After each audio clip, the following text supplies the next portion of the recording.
Hello guys and welcome back to Shikha classes. जो Francis Bacon का जो एसे है ऑफ ग्रेट प्लेसेस, उस पर ये थर्ड वीडियो है। तो एक्चुअली क्या था, ये एसे बहुत बड़ा था और एक एक लाइन का बहुत ज़्यादा एक्सप्लेनेशन होता है, तो वीडियो बहुत बड़ा ना हो जाए इसके कारण से मैंने इस पूरे एसे को 4 पार्ट्स में बनाया है।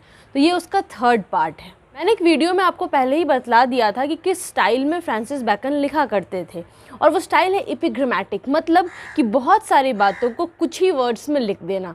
तो जाहिर सी बात है कि जब वो एपिग्रामेटिक सेंटेंसेस यूज़ करेंगे तो उसको एक्सप्लेन करने में काफ़ी समय तो लगेगा ही। अब हम जिस लाइन से स्टार्ट करेंगे वो है preserve the right of thy place, Dai means your. तो आपकी जो जगह, आप जिस प्लेस पर हो, जिस पोस्ट पर हो, उसके हक को प्रिजर्व करके रखो, उसके ऑनर, उसकी डिग्निटी, उसके मान सम्मान, उसके मर्यादा में को मेंटेन करो।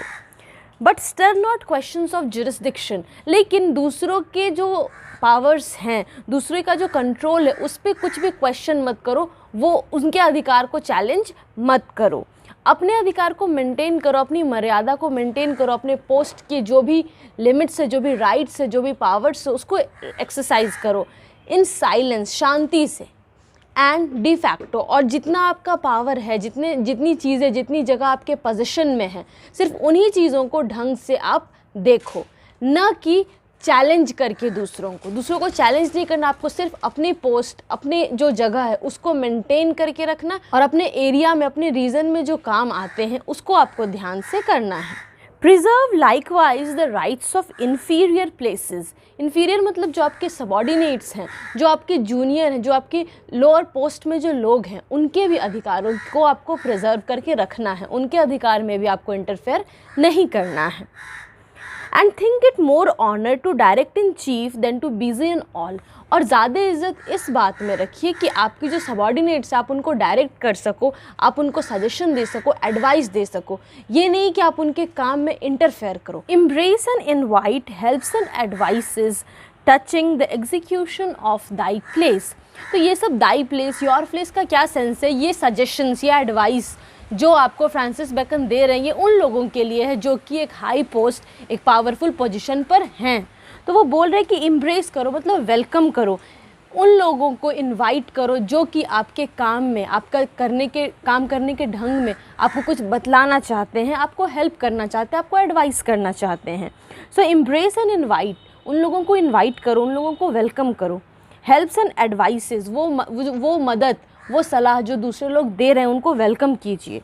Touching the execution of thy place, किस चीज़ के लिए वो आपको सलाह दे रहे हैं कि आप जिस तरह से अपने काम को करो, आप जिस तरह से अपने वर्क करो, एग्जीक्यूट करो, तो उसको करने के लिए अगर आपको कोई सलाह आ रही है तो उसको भी वेलकम कीजिए। And do not drive away such as bring the information as meddlers. और ऐसे लोग जो आपको सजेशंस देते हैं, जो आपके पास तरह तरह की इन्फॉर्मेशन लाते हैं, उनको ड्राइव अवे मत कीजिए, मतलब फोर्सफुली भगाइए मत, ऐसा सोच करके कि वो बहुत अननोइंग पर्सन है, कि वो मेरे काम में इंटरफेयर कर रहा है, ऐसा आप बिल्कुल भी मत सोचिए। बल्कि but except of them in good part, लेकिन उन लोगों को एक्सेप्ट कीजिए इस सेंस से कि वो आपको सजेशंस दे रहे हैं, कि वो आपको मे बी गाइड कर रहे हैं। आपको सजेशंस लेने में, एडवाइस लेने में कोई प्रॉब्लम नहीं होनी चाहिए। हाँ, ये आपका सोचना होना चाहिए कि आप एक्चुअली क्या करो, आपके लिए क्या सही क्या गलत, पर एडवाइस देने वाले जो लोग हैं उनको as a unknowing person treat नहीं करना चाहिए। आपको उनको एज अ फ्रेंड देखना चाहिए जो आपको सजेशन देने आए हैं। The vices of authority are chiefly 4: delays, corruption, roughness and facility. अब क्या है कि वो बतला रहे, वाइसेस, वाइस मतलब होता है दोष, कोई इमोरल बिहेवियर, कोई बुराई है आपके अंदर। तो वही कह रहे हैं कि हाई ग्रेट प्लेस जो होता है, जो हाई पोस्ट होता है, उसके बेसिकली 4 मुख्य बुराइयां होती हैं। वहाँ जो लोग काम करते हैं उनमें ये बुराइयां पाई जाती हैं। पहला क्या है कि डिले, वो आगे और एक्सप्लेन करेंगे इन सारी चीज़ों को। डिले मीन्स कोई काम में देरी करना, कोई काम पंक्चुअली टाइम पर न करना। सेकेंड इज़ करप्शन, कि वो लोग करप्ट होते, वो बहुत घूस लेते हैं, दे टेक ब्राइब, तो ये करप्शन है। थर्ड इज़ रफनेस, कि जो लोग इस पोस्ट पे काम करते हैं उनके व्यवहार में एक रफनेस आ जाता है, एक चिड़चिड़ापन आ जाता है, और वो किसी से भी इज्जत से, ढंग से बात नहीं करते हैं। एंड फैसिलिटी, फैसिलिटी से यहाँ पर क्या सेंस है कि एक नेचर किसी इंसान का जो हर वक्त किसी को भी खुश करने के लिए तैयार होता है, मतलब उसका अगर अपना फ़ायदा है तो कुछ भी करके उस इंसान को खुश करना, या किसी दूसरे आदमी ने उस इंसान की थोड़ी बटरिंग कर दी, थोड़ा उसकी प्रशंसा कर दी, उसके लिए थोड़ा कुछ काम कर दी, थोड़ा उसको प्लीज़ कर दिया, तो तुरंत से खुश हो जाना और उसके लिए कोई काम कर देना। मीन्स यहाँ फैसिलिटी का दोनों ही सेंस है कि अपने फ़ायदे के लिए किसी को खुश करने के लिए कुछ भी कर देना, या फिर कोई अगर आपको थोड़ा भी आपको एडमायर कर रहा है, आपकी प्रशंसा कर रहा है, तो उससे खुश होकर के उसके लिए कोई काम कर देना। दोनों ही ये जो बुराइयां हैं वो एक हाई पोस्ट में बैठे आदमी के पास आ जाती हैं, उसके अंदर आ जाती हैं। For delays give easy access, keep times appointed, go through with that which is in hand. अब क्या है कि फ्रांसिस बेकन सजेशंस दे रहे हैं कि इन बुराइयों से आप कैसे बचो। तो अगर आपको डिलेज से यानी काम को देर होने से बचाना है, आपको एकदम पंक्चुअल होना है, तो आपको किन बातों का ध्यान रखना होगा कि गिव इजी एक्सेस, कि आराम से लोगों जिनको काम कराने वो आप तक पहुंच सकें। कीप टाइम्स अपॉइंटेड, और आप किसी से भी मिलो, किसी का भी काम करो तो एक अपॉइंटेड टाइम पर होना चाहिए, जिससे कि आपका हर काम एक फिक्स्ड वक्त पर हो जाए, डिलेज उसमें नहीं हो। Go through with that which is in hand, और जो काम अभी आपके पास है उसको तुरंत उसी वक्त कर लेने की आपको आदत बना लेनी चाहिए। And interlace not business but of necessity. बोल रहा है क्या, इंटरलेस मीन्स इंटरमिंगल, मिला देना, लेकिन दूसरे किसी भी बिजनेस को इसमें न मिलाइए। आपका जो काम है वो शुद्ध आपका काम ही होना चाहिए, काम के वक्त सिर्फ काम, दूसरे कोई बिजनेस, दूसरा कोई काम नहीं होना चाहिए। हाँ, कोई ज़रूरी काम है, कोई नेसेसिटी ऐसी आ गई तो that is a different thing. Then Bacon आगे बतलाते हैं कि करप्शन से बचने के लिए आपको क्या करना चाहिए। For corruption do not only bind दाइन ओन हैंड्स और दाई सर्वेंट्स हैंड फ्रॉम टेकिंग। अगर आपको करप्शन से बचना है तो सिर्फ आपको अपने ही हाथ को घूस लेने से नहीं बचाने होंगे, अपने जो सर्वेंट्स हैं, मतलब जो लोअर पोस्ट में जो लोग काम कर रहे हैं, उनको भी घूस लेने से आपको रोकना होगा। और सिर्फ अपने लेने से या फिर जो आपके जूनियर्स हैं उनको लेने से रोकने से काम नहीं चलेगा, उसके अलावा जो लोग देने वाले हैं उनको भी आपको ये काम करने से रोकना होगा। For corruption do not only bind दाइन ओन हैंड्स, दाइन मीन्स योर। तो करप्शन से बचने के लिए सिर्फ आपको अपने हाथ या आपके जो नौकर है, मीन्स आपके जो इन्फीरियर्स है, जो आपके लोअर पोस्ट में लोग हैं, उनके हाथ लेने से आपको रोकना नहीं होगा, बल्कि bind the hands of suitors. Suitors से सेंस है यहाँ पर बिजनेसमैन, जो कॉरपोरेशन वाले हैं, वो उनके भी हाथ आपको बांधने होंगे। मतलब क्या कि उनको भी घूस देने से, ब्राइब देने से रोकना होगा।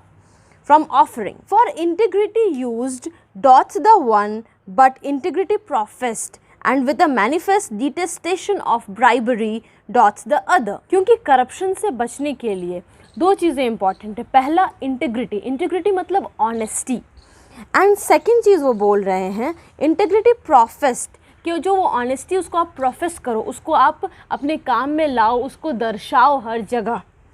And with a manifest detestation of bribery, manifest मतलब ऑब्वियस, जो चीज़ एकदम क्लियर हो, और डिटेस्टेशन का सेंस होता है हेट्रेड से।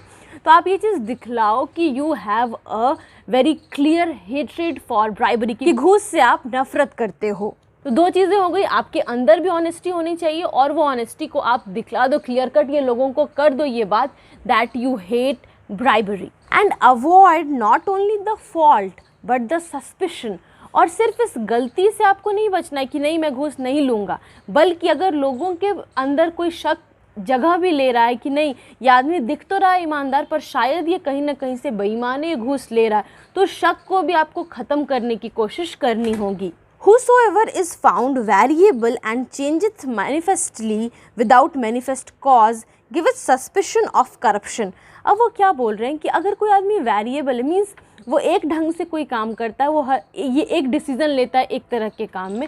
अब अगर कभी वो वेरिएबल हो रहा है, मीन्स कभी चेंज कर रहा है, तो लोगों को ये शक हो जाता है। जैसे मान लीजिए कि कोई एक तरह का केस आया, उसमें जो हाई पोस्ट के लोग हैं वो एक पर्टिकुलर डिसीजन लेते हैं, पर कभी वो किसी पर फेवर कर रहे हैं, या फिर जैसा वो डिसीजन लेते हैं उससे अलग हट के कुछ ले रहे हैं, मतलब वैरी कर रहा है उनका डिसीजन, वेरिएबल हो रहे हैं वो, तो उस केस में क्या होता है, एक शक जनरेट हो जाता है।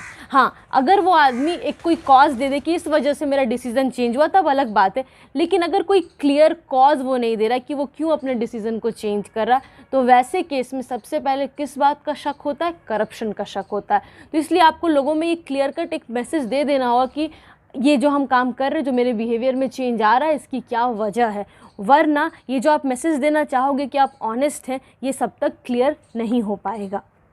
Therefore always when thou changest thy opinion or course, thine means your, तो इसलिए हमेशा जब भी आप अपना कोई काम करने का तरीका है उसको आप चेंज करते हो, profess it plainly and declare it together with the reasons that move thee to change and do not think to steal it.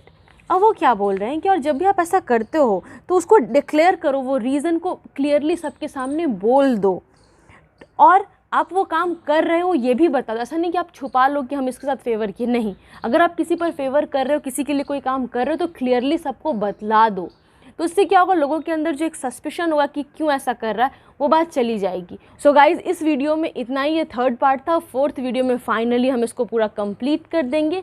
सो अब आपको कोई यहाँ तक कोई डाउट नहीं रहा हो, फिर भी कोई डाउट हो, फिर भी कोई क्वेश्चंस हो तो आप काइंडली कमेंट सेक्शन में लिख करके बतलाइए, या फिर आप मुझे मेल भी कर सकते हैं। मेरा ईमेल एड्रेस तो आप जानते हो, swanshika28@gmail.com, या फिर आप मेरे फेसबुक पेज पर मैसेज भी कर सकते हो, उसका लिंक नीचे डिस्क्रिप्शन में दिया हुआ है। और अगर आपको फ्रांसिस बेकन के स्टाइल ऑफ राइटिंग, उनके बारे में कुछ जानना हो तो एक प्लेलिस्ट है उन्हीं के नाम से, तो आप उसमें जाओ और उनसे रिलेटेड जो भी वीडियोज़ है आप आराम से देख सकते हो। उसका लिंक भी मैंने डिस्क्रिप्शन में दे दिया है। See you in the next video with a new topic. Till then, keep smiling. Have wonderful days. Don't forget to hit the like button और share this video with your friends अगर उनको भी इसकी ज़रूरत हो तो। Thanks for watching.